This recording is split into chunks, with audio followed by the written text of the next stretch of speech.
Welcome back नाज़रीन। तफसीली खबरों की शुरुआत कंदासीं ब्रेकिंग न्यूज़ सां। ब्रेकिंग न्यूज़ अवां सां शेयर कंदालूं त तहरीक इंसाफ के चेयरमैन इमरान खान पारां DIG ऑपरेशन लाहौर खिलाफ केस दाखिल करण जो ऐलान किया वियो आहे। इमरान खान प्रेस कॉन्फ्रेंस कंदे चयो आहे त सूमर ते सुप्रीम कोर्ट में पटिशन दाखिल कंदासीं, अदालत खां पुछंदासीं त छा असांखे पुरअमन एहतजाज जो हक़ नाहे।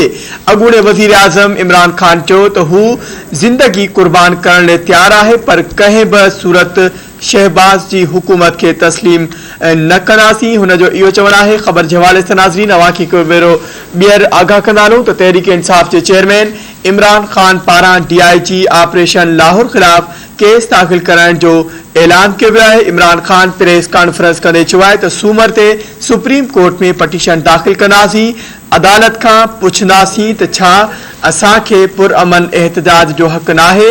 अॻूणे वज़ीर आज़म इमरान खान चयो त हू ज़िंदगी कुर्बान करण लाइ तैयार आहे, पर कंहिं बि सूरत शहबाज जी हुकूमत खे तस्लीम न कंदो।